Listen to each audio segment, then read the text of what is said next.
있습니다. 신약 103쪽에 있습니다. 누가복음 7장 40절부터입니다. 찾으셨으면 제가 봉독하겠습니다. 예수께서 대답하여 이르시되 시몬아 내가 네게 이를 말이 있다 하시니 그가 이르되 선생님 말씀하소서. 이르시되 빚주는 사람에게 빚진 자가 둘이 있어 하나는 500데나리온 졌고 하나는 50데나리온을 졌는데 갚을 것이 없으므로 둘 다 탕감하여 주었으니 둘 중에 누가 그를 더 사랑하겠느냐. 시몬이 대답하여 이르되 내 생각에는 많이 탕감함을 받은 자이니이다. 이르시되 내 판단이 옳다 하시고 그 여자를 돌아보시며 시몬에게 이르시되 이 여자를 보느냐. 내가 내 집에 들어올 때 너는 내게 발 씻을 물도 주지 아니하였으되 이 여자는 눈물로 내 발을 적시고 그 머리털로 닦았으며 너는 내게 입 맞추지 아니하였으되 그는 내게 내가 들어올 때로부터 내 발에 입 맞추기를 그치지 아니하였으며 너는 내 머리에 감람유도 붓지 아니하였으되 그는 향유를 내 발에 부었느니라. 이러므로 내가 네게 말하노니 그의 많은 죄가 사하여 졌도다. 이는 그의 사랑함이 많음이라. 사함을 받은 일이 적은 자는 적게 사랑하느니라. 이에 여자에게 이르시되 내 죄 사함을 받았느니라 하시니 함께 앉아있는 자들이 속으로 말하되 이가 누구이기에 죄도 사하는가 하더라. 예수께서 여자에게 이르시되 내 믿음이 너를 구원하였으니 평안히 가라 하시니라. 아멘. 오전에 예배를 잘 들으셨습니까? 오후 시간에도 하나님이 받으심직한 그런 예배가 되기를 바랍니다. 그리고 오늘 오전에 설교한 내용을 오후에 또 반복해서 전하려고 합니다. 여러분 마음판에 꼭 새기시기를 축복합니다. 이 여인이 옥합을 깨뜨려서 예수님에게 부어드린 사건을 보면은 신약 성경 안에 사복음서에 다 여인이 향유 부은 사건이 기록되어 있습니다. 그런데 그 향유 부어드린 사건이 마태복음과 마가복음과 요한복음은 같은 내용입니다. 어떤 내용인가 하니까 그것은 바로 예수님의 공생의 마지막 주간에 유다야 지방 베다니에 있었던 그 사건이었습니다. 그것은 특별히 그 죽었다가 살아난 나사로 그의 여동생 마리아 그가 예수님의 그 큰 사랑과 은혜에 감사해서 그 마리아가 결혼 지참금으로 준비했던 값비싼 향유를 예수님에게 부어드렸다 하는 것입니다. 그랬을 때 예수님께서는 그 마리아를 칭찬하시고 복음이 전파되는 곳에는 이 여인의 사건을 다 말을 해서 영원토록 기념하도록 하라 이렇게 말씀하셨던 사건입니다. 그런데 누가복음 7장에 나와 있는 향유 부은 사건은 앞에 새 복음서에서 말씀하신 향유 부은 사건하고는 다른 내용입니다. 어떻게 다른가 하면은 장소가 여기는 갈릴리 지방 가버나움에서 향유를 부어드렸습니다. 아까 새 복음서에 나온 그 장소는 예루살렘 베다니라는 동네에서 있었던 사건이고요. 시기적으로도 이 누가복음 7장에 나와 있는 이 사건은 예수님이 갈릴리 사역을 하고 계실 때 그때 일어난 사건입니다. 그러니까 향유를 부었다 하는 것은 같은 것입니다.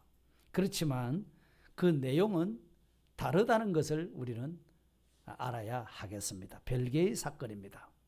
그래서 오전에 시간이 없기 때문에 간단하게 말씀을 드렸는데요. 예수님께서 가버나움 동네에 들어가셨을 때에 한 바리새인이 자기 집에 예수님을 초대를 해서 대접을 하려고 했던 것입니다. 그때 한 이 죄 많은 여인이 예수님이 이 바리새인의 집에 와 계신다 하는 것을 듣고는 그 바리새인의 집에 쫓아간 겁니다. 그래 예수님이 계시다는 소문을 듣고 쫓아갔더니 막상 가보니까 예수님이 거기에 식탁에 앉아 계시는 겁니다. 그때 사람들의 그 식탁에서의 자세는 왼손으로는 식탁에서 이렇게 고이고 그 다음에 다리는 뒤로 길게 뻗어서 반터는 누운 상태로 그러면서 이제 음식은 오른손으로 집어서 이렇게 먹는 그런 자세를 취하고 있었던 겁니다. 그럴 때에 이 여인이 예수님을 자기 눈앞에 딱 마주치고 보니까 여인의 마음속에 눈물이 왈칵해서 쏟아지게 된 겁니다. 근데 그 눈물이 뚝뚝 떨어지는데 예수님의 발에 떨어지는 거예요. 예수님의 발에. 그래서 이 송구스러운 마음에 얼른 머리털을 풀어가지고서 예수님의 발을 닦아드렸습니다.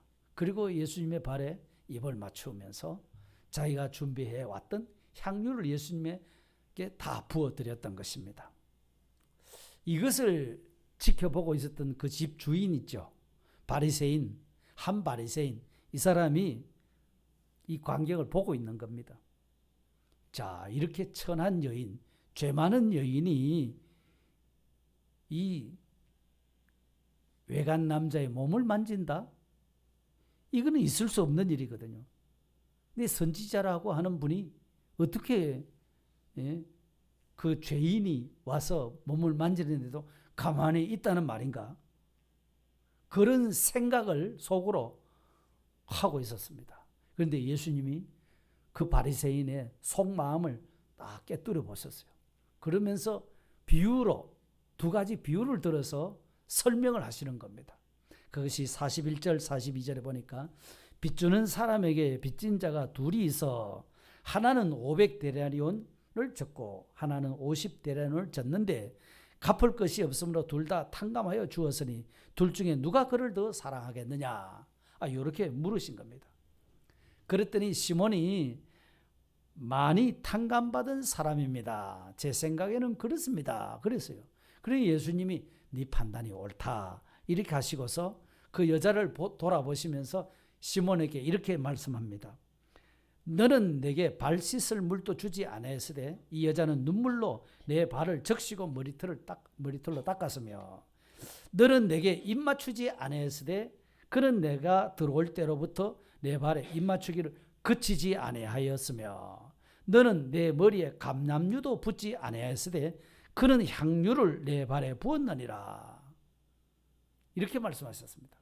그러니까 이 바리새인하고 또 한 여인하고 두 사람의 태도를 지금 비교를 했지요. 그러면서 여인에게 말하기를 그의 많은 죄가 사하여졌도다. 이는 그의 사랑함이 많음이라. 사함을 받은 일이 적은 자는 적게 사랑하느니라. 이렇게 했습니다. 그러니까 두 사람을 비교해서 예수님이 말씀하신 거거든요.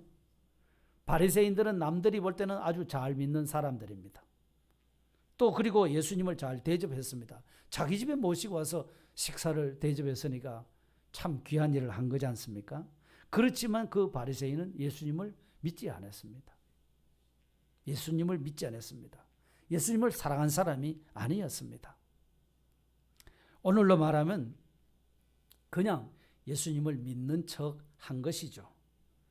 당시에 손님이 오면은 보통 예의상 손님이 우리 집에 오면 그저 얼굴에 입을 맞추고 그 다음에 종을 씻겨서 물을 떠다가 그분의 발을 씻겨드리도록 이렇게 하는 것이 손님에게 대한 예의였다는 겁니다.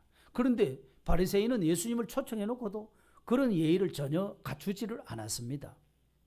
주님을 사랑하지 않았기 때문이죠. 주님께 대한 존경하는 마음이나 그렇게 사랑하는 마음이 없었다는 것입니다.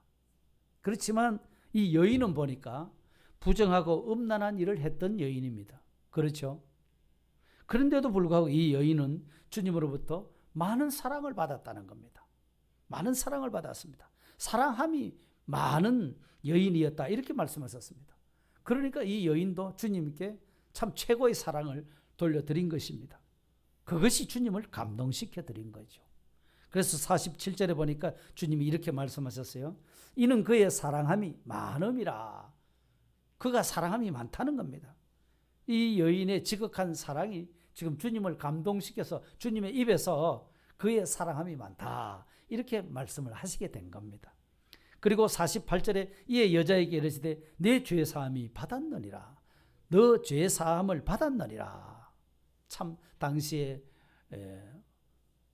어느 누구로부터 이 죄 용서함을 받을 수 있는 그런 처지가 아니었습니다. 그런 참 그 죄를 일생 동안 안고 살아가야 될 그런 불행한 처지에 있었던 여인인데 주님으로부터 네 죄 사함이 받아 사하여졌다.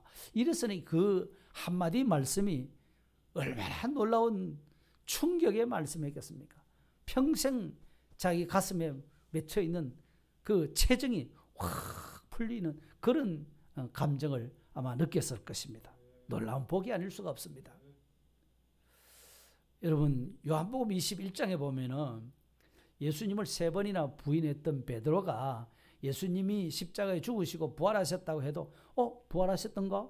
이렇게 하고는 다시 고기 잡으러 갔던 사람입니다. 그런데 예수님이 부활하신 다음에 그런 베드로를 다시 찾아가셨죠. 그래서 바닷가에 고기 잡는 그 베드로를 기다리면서 그 생선을 구워가지고서 식사 준비를 해놓고 고기 못 잡고 나온 그 베드로를 보고 배 오른편에 검을 내려서 고기를 잡으라 그랬더니만 큰 고기가 153마리가 잡혀버렸죠. 그래서 그 생선 가지고 같이 식사를 하셨어요. 부활하신 예수님이. 그런 다음에 예수님께서 제자들을 향해서 물으신 겁니다. 똑같은 질문을 3번이나 똑같이 했는데 네가 이 사람들보다 나를 더 사랑하느냐? 이 3가지를 물었습니다. 이 질문을 3번이나 물었던 겁니다. 이 사람들보다 나를 더 사랑하느냐? 예수님께서 그 고백을 듣고 싶은 겁니다. 베드로가 대답이 뭐였습니까? 내가 주님 사랑하는 줄 주님이 아십니다. 내가 주님을 사랑한다고 사랑했는데 이렇게 배신하는 사랑 요것밖에는 할 수가 없었습니다. 자, 이런 고백입니다. 그 고백을 주님이 기뻐하신 겁니다. 그 진실한 고백이거든요. 내가 주님을 사랑하고 다른 어떤 제자보다 내가 주님 사랑한다고 생각했지만 3번이나 주님을 부인했거든요. 그러니까 주님 앞에는 입에 있어도 할 말이 없는 겁니다. 유구무원인 거죠. 그래서 내가 주님 사랑하는 걸 주님이 아십니다. 내가 뭐라고 말을 할 수가 없습니다. 그렇지 않습니까? 참 진실한 믿음의 고백이죠. 진실한 믿음은 진실한 사랑으로 나타날 수밖에 없는 겁니다. 그래서 예수님께 대한 우리의 사랑, 우리가 주님을 어떻게 사랑할 것이냐, 어떻게 그 사랑을 표현할 것이냐, 우리가 한번 생각을 해봐야 된다는 것입니다. 어떻게 표현할 것입니까? 오늘 이 여인을 통해서 우리가 주님에게 이렇게 사랑을 표현해야 되겠구나 하는 것을 깨달을 수 있기를 바랍니다. 그러면 이 여인의 예수님께 대한 그 많은 사랑을 어떻게 표현했는가? 먼저 보니까 모든 것을 무릅쓰고라도 주님 앞에 나갔던 겁니다. 37절에 보시면 그 동네에 죄인인 한 여자가 있어 그랬습니다.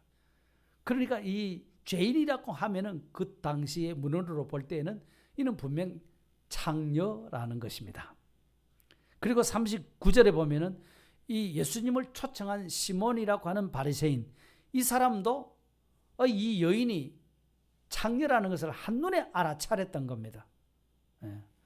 그러니까 다시 말하면 이 여인은 동네 사람이라면은, 이 동네 사람이라면 누구나 다 저 사람이 어떤 사람이다, 저 사람이 죄인이다, 저 사람이 창녀다, 이걸 다 알고 있었다는 겁니다. 그런데 당시 율법에는 죄인하고 함께 식탁에 앉을 수가 없는 겁니다. 그걸 죄라고 아예 자체적으로 규정을 해놓고 있습니다. 그러니까 이 여인이 다른 사람도 아닌 바리새인의 집에 초대받았을 리는 만무하잖아요. 초대받아서 온 건 아니죠. 그냥 쫓아간 거지 않습니까? 그러면 당장 쫓겨나야 될 사람입니다. 그렇지 않습니까? 이 죄인인 여자가 어디에 바리새인 집에 들어온다 말이고 하면서 쫓아내버릴 수 있습니다. 그럼에도 불구하고 이 여인은 그 바리새인 집에 식탁의 자리에 떡 찾아 들어간 거다 이 말입니다. 그뿐 아니라 당시 이 랍비들의 교훈, 그러니까 선생들의 교훈은 유대인이라고 하면은 낯선 여인과는 이 4규빗을 띄워라 그랬어요. 4규빗이면은 1.8m입니다.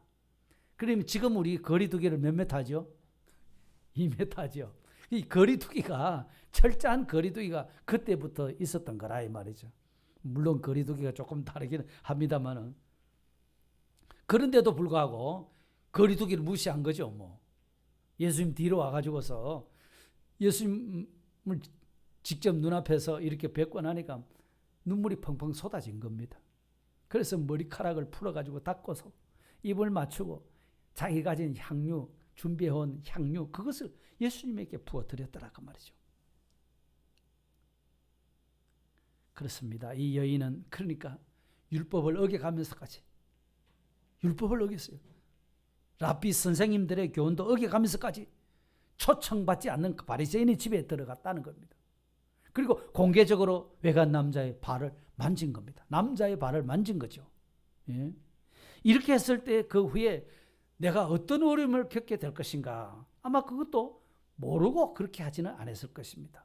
어떻게 될 것이라는 것을 아마 짐작을 하였을 것입니다. 그럼에도 불구하고 그 여인은 그 집에 들어가서 예수님을 만나서 예수님의 발을 닦아드리는 그런 일을 했다는 겁니다. 왜 그렇겠죠? 뭐 때문입니까? 주님을 많이 사랑했기 때문에 그렇습니다. 많이 사랑함이 만원이라 그랬거든요. 그 사랑하고 사모함이 많았던 겁니다. 주님만이 자기의 그 처참한 상황 속에서 건져주신 분이라는 거죠. 오직 주님만이 자기의 남은 유일한 소망이고 그 주님만이 나의 사랑할 유일의 대상이라는 것이었습니다. 그래서 이 주님에게 이처럼 와서 매달리고 엎드리고 발을 닦아드리고 이렇게 한 겁니다. 예. 박노해라는 시인이 있죠. 그분의 시 중에 태양의 눈이라는 시가 있는데요. 그 시는 이렇게 되어 있습니다. 눈먼 사람은 빛이 없는 어둠 속을 더덩거리거나 시력을 잃고 살아가는 사람이 아니다. 눈먼 사람 그런 사람이 아니라는 거죠. 너무 눈부신 빛에 눈이 멀어버려서 세상이 캄캄해진 사람이다. 너무 강한 그 빛에 눈이 멀었다는 것이죠. 또 눈먼 사랑은 너무 강력한 사랑에만 꽂혀서 다른 사랑의 생명줄이 모두 끊어져 버린 벼랑 끝으로 성큼성큼 걸어가는 사람이다. 눈먼 사랑.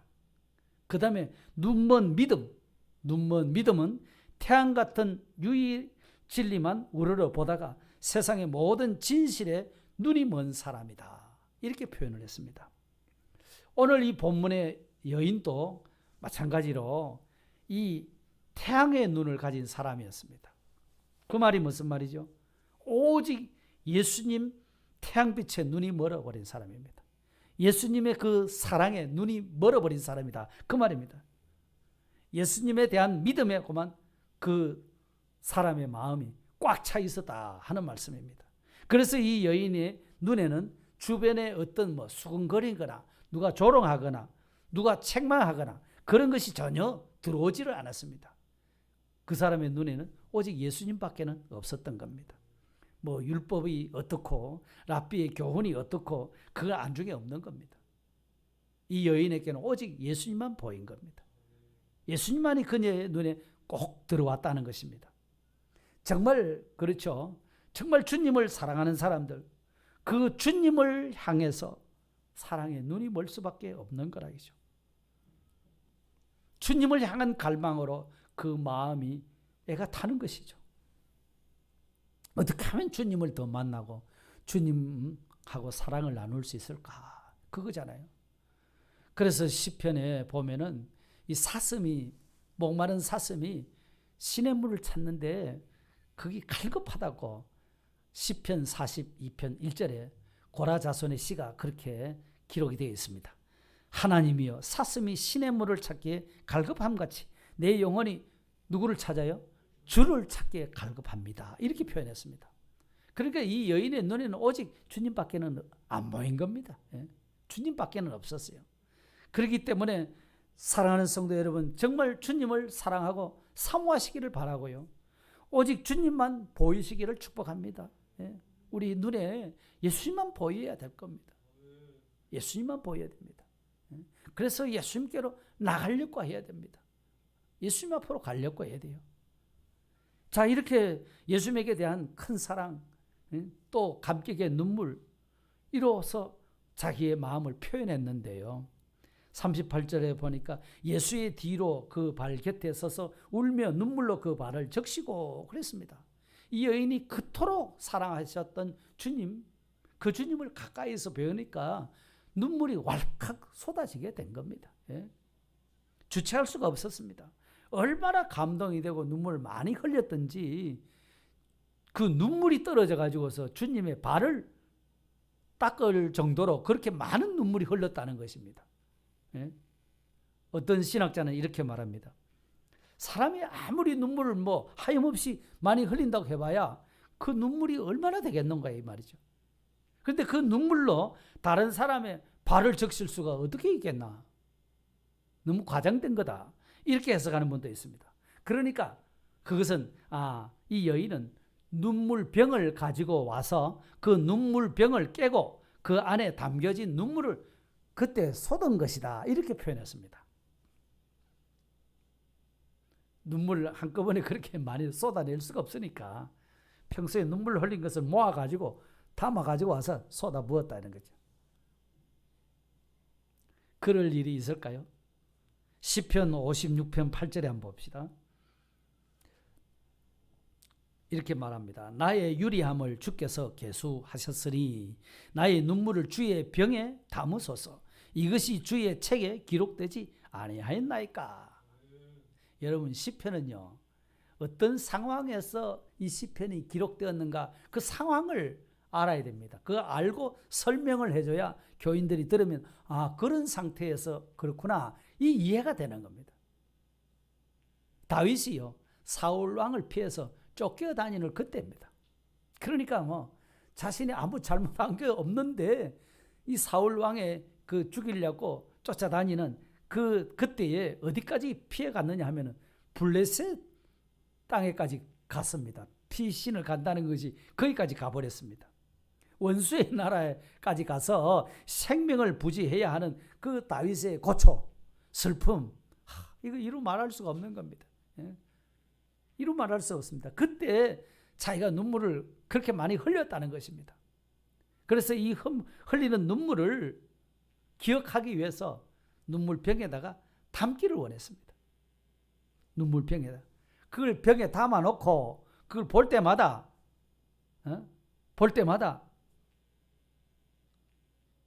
내가 어떤 어려움을 겪었으며 그때 하나님이 나한테 어떤 은혜를 베풀어 주셨는가, 그거를 생각해내려고 눈물병에 담기를 원했던 겁니다. 실제로 고대 이스라엘 풍습 가운데 이 슬픔의 눈물을 받아서 병에 담는 눈물병이 있었다는 겁니다. 이 유리로 되어서 호리병처럼 이렇게 주둥이는 가느다랗고 밑에 내려가면 팡팡하게 된 이런 모양의 조그마한 병이 있었다는 겁니다. 그래서 이스라엘 백성들이 큰 슬픔을 당해서 눈물을 흘리게 될 때 그 병에다가 눈물을 담았다는 거죠. 그리고 가까운 사람들이 큰 슬픔을 당할 때 자기가 옛날에 담아놨던 눈물병을 가져와서 당신이 이 큰 슬픔을 당했는데 나도 과거에는 이런 슬픔이 있었다네, 눈물병을 보여주면서 너무 슬퍼하지 말게 하면서 그렇게 했다는 겁니다. 그러면서 그 사람이 만일 세상을 떠나게 되면 이 눈물병을 거기에다 같이 넣어줬다는 무덤에, 그런 이야기가 있습니다. 그러니까 눈물병에다가 모아놓은 눈물이라고 하는 것은 단순히 물이겠습니까? 그것이 가장 소중한 마음이 거기에 담긴 것 아니겠습니까? 진실된 마음의 상징이겠죠. 눈물병에 담긴 눈물. 이 여인이 예수님 뒤에서 흘린 그 눈물도 주님을 너무너무 사랑한 나머지 그 감격에서 나오는 눈물이었던 겁니다. 얼마나 소중한 눈물이겠습니까? 그 주님의 사랑의 감격에서 마음을 쏟아놓은 것이잖아요. 그 눈물 한 방울 한 방울에 그 주님을 사랑하는 애틋한 그 정성이 그 속에 다 들어있다는 겁니다. 있었다는 것이겠죠. 그런 눈물을 주님이 받으신 거죠. 그런 정성을 받으신 거란 말이죠. 상도 여러분, 주님께서 우리의 눈물을 찾으십니다. 찾고 계세요. 우리의 죄 때문에 흘리는 회개의 눈물 찾고 계십니다. 주님의 은혜 때문에 감격에서 흘리는 그 눈물을 보고 싶어 하십니다. 주님이 보고 싶어 하셨어요. 지금은 피리를 불어도 춤추지 않고 애곡하여도 울지 않는 시대라고 예수님이 말씀하신 그대로 지금은 눈물이 메말라 있는 시대가 아니겠습니까? 그런데 어째 드라마나 어떤 이렇게 스토리를 그 TV를 보면 어떻게 해서 그런 눈물이 줄줄 나오는지 몰라요. 하나님의 은혜 때문에 그런 눈물을 많이 흘려야 되는데 은혜 때문에 감격에서 흘리는 눈물은 메말라 있고, 그래도 감정은 살아 있으니까 아마 드라마 보고라도 울고 무슨 그 아픈 사연들을 우리가 방송에서 들으면은 나도 모르게 눈물이 울컥하고 그러지 않습니까? 근데 우리가 주님의 이 사랑에 대해서 좀 더 이 감격하는 마음이 풍성했으면 좋겠습니다. 그래서 그 여인이 눈물로 발을 적시고 머리카락으로 닦고 입을 맞추고 향유를 부었습니다. 사람들은 그것을 거룩한 낭비라고 그렇게 했습니다. 정말 주님을 사랑한다면 거룩한 낭비를 서슴없이 할 수 있지 않겠습니까? 주님께서 흉측한 죄인이 나를 구원해 주셨다는 것입니다. 흉측한 죄인, 아무짝에도 쓸모없는 죄인인 나를 예수님이 죄를 용서해 주셨다는 사실입니다. 천하의 무엇과도 바꿀 수 없는 큰 사랑이고 큰 은혜입니다. 사죄와 징의와 화친의 새 생명의 은혜를 우리는 받은 사람들입니다. 그러니까 그 주님을 위해서 무엇을 드린들 아까울 것이 뭐가 있겠습니까, 여러분? 우리가 이 여인의 행동에서 전부를 드렸다는 것을 우리가 느낄 수가 있습니다. 그러니까 자기가 간직했던 가장 소중한 향유를 깨트려서 한 옥합을 그대로 예수님께 부어드렸다는 것 아니겠습니까? 그러니까 그 전 재산과도 같다 해도 과언이 아닌 겁니다. 그만큼 소중한 겁니다. 어떤 목사님이 전적인 헌신이라는 그런 제목으로 설교를 아주 잘 하셨다는 겁니다. 그랬더니 그 설교를 듣던 한 여인이 목사님께 이렇게 말했다는 겁니다. 목사님, 전적인 헌신이라네요. 우리가 한 80%, 90% 이렇게 헌신하라고 하면은 우리가 그래도 편안하게 마음 받아들일 수 있겠는데 전적인 헌신을 하라고 하니까 마음이 많이 불편합니다. 차라리 80%, 90% 그래 헌신하라고 하시죠. 이렇게 이야기하더라는 겁니다. 그래서 예수님이 그 부인을 보고서 하는 말이, 당신 남편이 당신을 사랑하는데 80%, 90%만 사랑하고 나머지는 다른 사람한테 그 사랑을 기울인다면 좋을까요? 이렇게 물었다는 겁니다. 당신 남편이 당신에게 100% 사랑을 주기를 원하지 않습니까? 그와 같이 우리 주님께서도 우리를 향해서 100% 다 주셨다는 거죠. 하나도 남김없이 피 한 방울 물 한 방울 남김없이 다 쏟아 주셨다는 거죠. 그러니까 우리도 마땅히 100% 드리는 것이 옳습니다 라고 이렇게 이야기를 했다라는 겁니다. 그러면서 우리의 헌신은 전적인 헌신입니다. 다시 말하면 전인적인 헌신입니다. 전 인격과 모든 소유를 다 드리는 그런 헌신이라는 겁니다. 여러분, 오늘 우리의 헌신은 어떻습니까? 오늘 우리의 헌신, 모든 것을 다 드리는 그런 헌신이 되어 있는가요? 전적인 전인격적인 헌신을 드리고 있는가요? 내게 주어진 시간이나 물질이나 건강이나 재능이나 이런 것을 주님에게 아낌없이 드릴 수 있는가요? 주일 오전, 오후 예배 시간, 수요일 저녁 예배 시간, 금요일 저녁 예배 시간, 새벽기도 월요일부터 주일까지 매일같이 어떻게 해야 됩니까?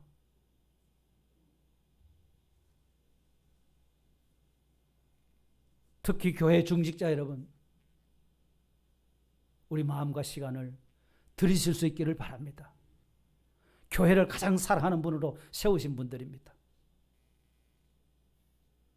나머지 우리의 마음과 시간들을 어디다 그렇게 많이 바치시는지요? 주님을 사랑하는 마음 가지고 주님을 위해서 한번 드려보시기를 바랍니다. 그것이 우리의 사랑이 온전해지는 비결이죠. 주님을 향한 우리의 사랑이 말이죠. 다시 요한복음 21장을 한번 생각해 보겠습니다. 예수님께서 베드로를 향해서 네가 이 모든 사람들보다 나를 더 사랑하느냐 이렇게 물으셨거든요. 이 물음 앞에 설 때에 오늘 이 본문의 여인을 한번 생각해 보시기를 바랍니다. 이 여인은 진심으로 주님을 사모해서 주님께 나아가고자 했던 사람이고 나아갔던 사람이고 자기의 가지고 있는 소중한 것을 주님 앞에 아낌없이 드렸던 사람입니다. 아낌없이 드렸습니다. 우리도 주님을 사랑한다면 그렇게 할 수 있어야 되지 않겠느냐 이거죠.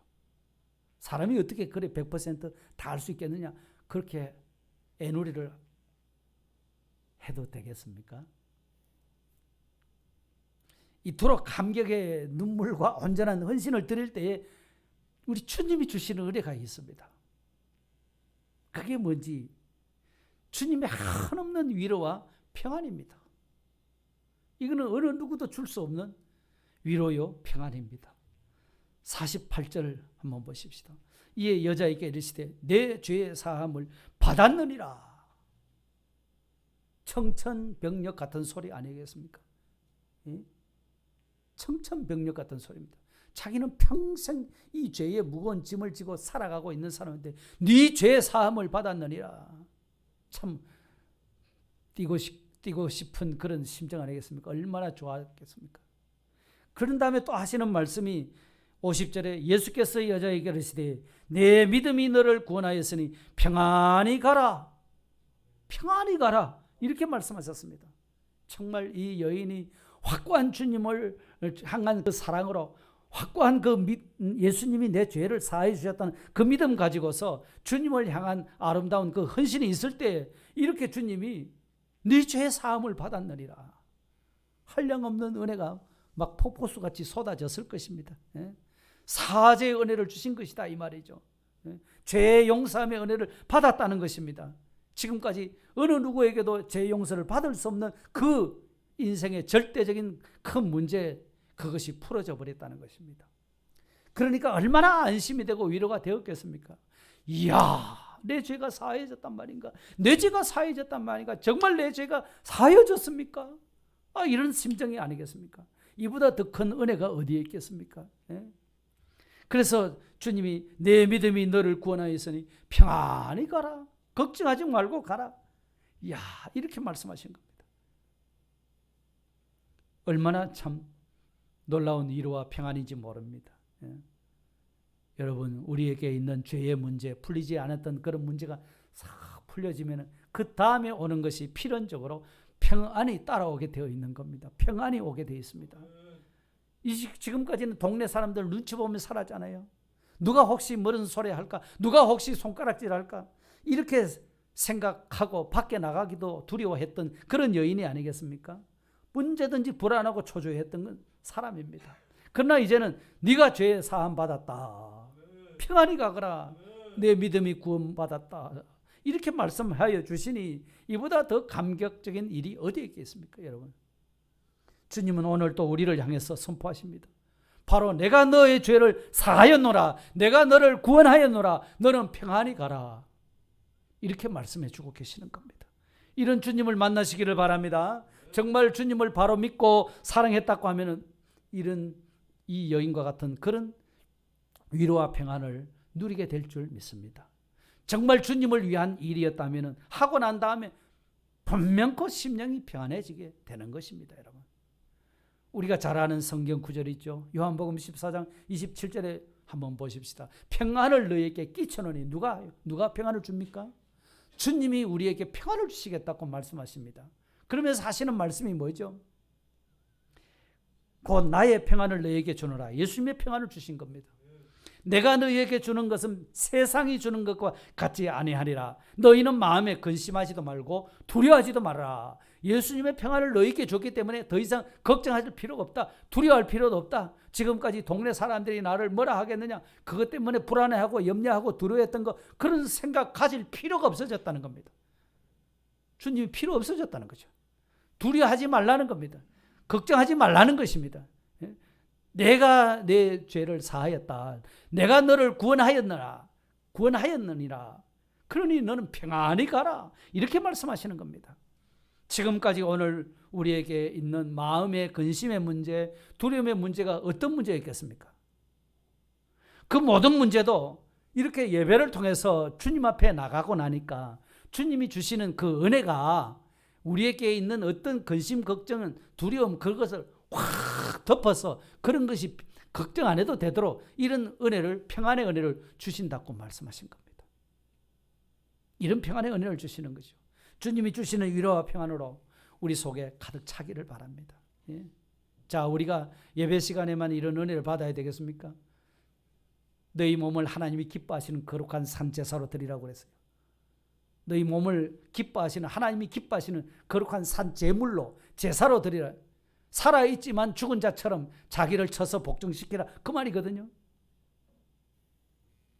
우리가 절제할 수 있어야 되는 겁니다. 주님을 위해서라면 내 먹고 싶은 것도 절제하고, 가고 싶은 데도 절제하고, 자고 싶은 것도 절제하고, 노는 것도 절제하고, 시간도 절제해서 주님 앞에 바칠 시간이 있는가, 주님 앞에 바칠 물질이 있는가, 주님 앞에 내 정성을 드릴 시간이, 그런 여유가 있는지, 그걸 우리가 찾아서 우리가 주님 앞에 한번 드리는 그런 삶을 우리의 삶 속에서 실천해 가보시기를 바랍니다. 단지 예배 시간만이 아닙니다. 우리의 삶이 오직 주님 한 분에게 이렇게 말하자면은 꽂혀가지고서 주님 한 분에게만 이렇게 집중돼 가지고서 주님 한 분에게 초점이 맞춰져서 주님이 가자 하면 가고, 주님이 오자 하면 오고, 주님이 스톱 하면 스톱. 자, 우리가 그렇게 한번 살아보면 어떨 것 같습니까? 정말 멋진 삶이 되지 않겠습니까? 주님이 누구신지를 알면은 아마 우리도 그렇게 부족하지만 그렇게 자꾸 변화되어 갈 줄 믿습니다. 진정한 예배자로 서게 될 줄 믿습니다. 우리가 그렇게 변화되어 가는 우리 모든 성도님들이 되시기를 간절히 바랍니다. 이제 정리하고 마치겠습니다. 오늘 오후에 바리새인과 한 죄 많은 여인을 비교해서 예수님이 설명을 해 주셨습니다. 바리새인은 주님을 사랑하지 않았습니다. 주님을 믿지도 않았습니다. 그러나 이 여인은 주님을 아주 사랑함이 많았다고 했습니다. 왜 그렇죠? 주님께로부터 많은 사랑을 받았기 때문에 그렇습니다. 그래서 그 사랑을 어떻게 표현했습니까? 그 사랑을 어떻게 표현했죠? 유대 법에 저촉되거나 랍비의 교훈에 저촉되거나 사람들이 멸시하고 조롱하는 그런 것을 다 무릅쓰고라도 나는 주님께 가야 된다, 그거였습니다. 우리는 사람이 체면도 생각해야 되고, 무슨 권위도 생각해야 되고, 자존심도 생각해야 되고, 다른 사람 눈치도 봐야 되고, 우리가 그렇게 생각을 해야 된다고 하지만, 이 주님을 향해서는 보니까 이 여인은 다른 거 보지 않았어요. 주님만 바라보고 나갔던 겁니다. 왜요? 주님을 사랑함이 많았기 때문에 그런 것이었습니다. 그러니까 그 사랑의 힘이 위대한 것입니다. 사랑의 힘이 위대한 거죠. 사랑의 힘이 위대한 겁니다. 죽음보다 강한 것이, 그것이 사랑의 힘이지 않습니까? 그 주님을 사랑함이 많았기 때문에 그렇게 나간 겁니다. 자, 그렇게 주님을 향한 많은 사랑을 가지고 감격과 그런 헌신으로 표현이 되었지 않습니까? 감격과 헌신으로 전인격적인 헌신이 이루어졌던 겁니다. 자기 자신과 자기 가진 소유, 그런 것을 주님 앞에 온전히 드릴 수 있는 그런 헌신이 일어났었습니다. 그러고 나니까 어떻게 됩니까? 주님이 내 죄의 사함을 받았느니라. 내 믿음이 너를 구원하였느니라. 이제는 평안히 가라. 참 한량 없는 그런 은혜를 그 여인에게 부어주셨던 겁니다. 무엇을 가지고 이런 위로를 받으며 어디에서 이런 평안을 누릴 수가 있겠습니까? 오직 주님이 주시는 위로요, 주님이 주시는 평안인 줄 믿습니다. 한 주간 동안도 이런 은혜 속에 살아가실 수 있기를 주의 이름으로 축복합니다. 진정한 예배자의 최고의 축복은 이런 평강인 줄 믿습니다. 예배가 이렇게 귀한 것이구나. 예배 드리고 나니까 이렇게 마음이 평안하구나. 그런 은혜가 계속되기를 주의 이름으로 축복합니다. 기도드리겠습니다. 사랑의 주님 감사합니다. 무엇이간데 죄 많은 저희들을 이 여인처럼 그렇게 사랑해 주시고 우리의 모든 죄 문제를 풀어주시는 주님 감사하고 감사합나이다. 그 주님의 사랑이 얼마나 크다는 것을 깨닫는 자 되게 하시고 그 주님을 향한 사랑이 우리에게도 나타날 수 있도록 축복해 주시고 감격과 눈물로 나타나게 하시고 우리의 가진 소유 전부 가장 값비싼 향유를 가지고 주님 앞에 올려드릴 수 있는 우리의 전 인격과 소유와 물질과 시간과 정성을 온전히 주님 앞에 드릴 수 있는 그러한 삶이 우리에게서 일어날 수 있도록 도와주셔서 주님이 주시는 죄의 사함의 은혜가 풍성하게 하시고 주님이 내가 내 믿음으로 너를 구원하였느니라 말씀하신 그 구원의 은혜가 있게 하여 주시고 이제는 평안히 가라고 하시는 주님의 평강이 항상 넘치는 그러한 삶을 살아나갈 수 있도록 우리 성도님들을 축복해 주시옵소서. 예수님 이름으로 감사하오며 기도드리옵나이다. 아멘.